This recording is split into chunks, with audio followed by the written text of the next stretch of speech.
the UN has talked a lot about the norms that are being established, and we hear a lot about that, and clearly that hasn't necessarily been the case at all, because a lot of the adoption of those norms we haven't yet seen taken up. But there are some ground rules that we've been successful. A lot of things people say that we haven't been successful in, but actually to establish some ground rules, and those norms have been successful. It's the execution and take-up of that, which I think is where we need to see it. And we need to think of those in the context of what Brad was saying as far as the ICRC and the work on the convention is concerned, in terms of the fact that cyber is now a domain, if you want, as it's often referred to in this type of conflict, alongside sort of, you know, land, sea, air, and everything else. And we're seeing, I think, the point around this is that how you then adopt those norms in this new domain is going to be critical, and we need to accelerate towards that quickly. And I think in some respects, the conflict that we're seeing and the way in which those norms are becoming more obvious about how that should be done. And of course, they're sort of quite straightforward when you think about it. But to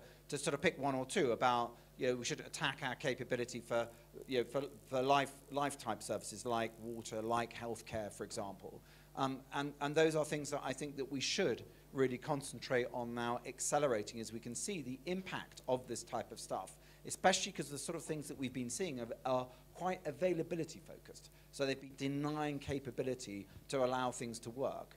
And that is, you know, when we think about the norms, that's exactly what they're at. So what I think we should be calling for and seeing now, even during the conflict, but certainly now coming together much more to say, let's take those norms and let's actually make them happen, because, you know, there is a mutual benefit to having this work. And it's not like this is the first time we've seen this either. I think we have mentioned Estonia, we've talked about Georgia, we've talked about other conflict areas.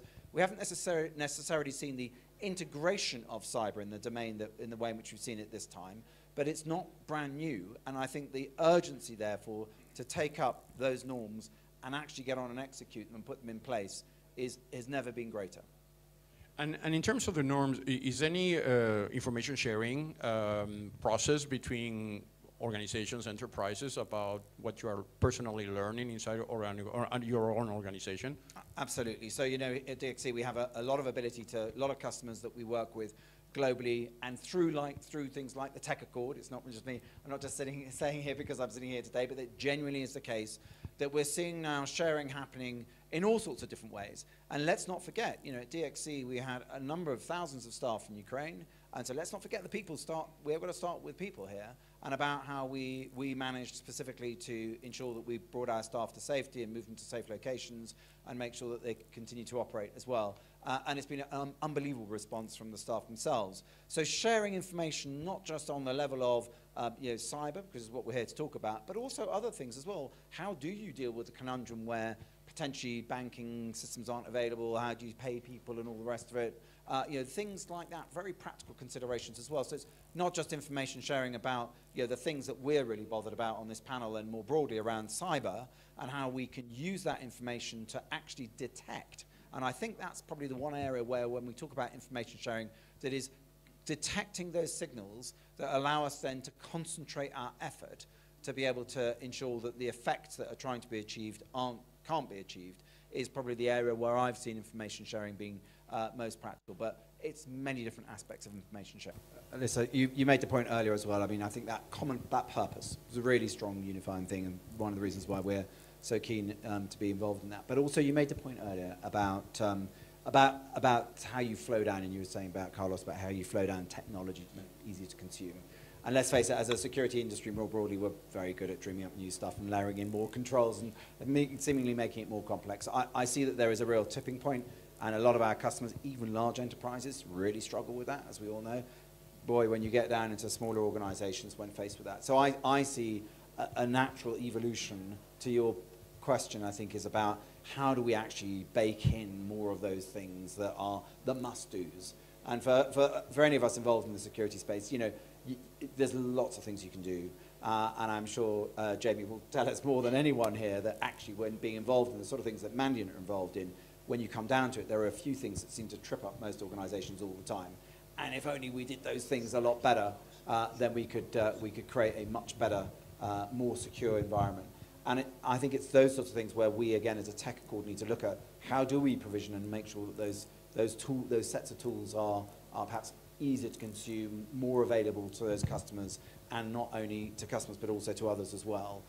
And yes, there'll always be a place for much more sophisticated AI correlation, contextualized threat intelligence that allows you to do things depending, but at least you'll perhaps deal with a lot more of the noise in the system, which is more the lower level stuff that we see quite a lot of as well, by having that technical capability more in the fabric of the sort of IT services generally across the sort of member organizations of the well, I think they already do, and increasingly so. But I think there's a very clear distinction that we must always draw: country, small country, canton or county or not, which is and large enterprise equally is whose risk is it? So there's one thing that you can never outsource, and that is the risk, because it ultimately is the risk. And understanding how then you can contextualize.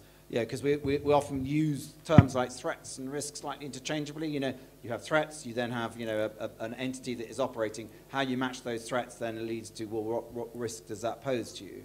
And you know, that whole process of working that through and understanding what that is, and then creating the control framework where you can get organizations like the ones represented here to then do a lot of that work, to then provide, you know, the actionable intelligence within that risk framework. But ultimately, that first part, which I see many organizations slightly off, sometimes trying to make the mistake of saying, just do everything. It doesn't work like that, because ultimately there is that need to really be able to understand and contextualize what you're doing. But the straight answer to the question is, yep, we already do. I think that will increase. I think there are, as I said, some of those tools, especially in the more perhaps sophisticated end of when you correlate stuff, there's tooling in there that requires skills that are quite scarce. And so it just stands to reason that where you can scale and have that operational capability of understanding, you know, where someone like us, like DXC, we have, you know, literally thousands of people doing this stuff. You know, even a large enterprise, which isn't an IT services company like we are, might only have one or two. And, you know, in the current job market and everything else, it might be very hard to retain that type of skill. So just through necessity, we see that. But with the caveat that even when we have that level of concentration of skill, you always end up with the point that the risk ultimately belongs to whether it's a canton, county, you know, public organisation, and that's how that works.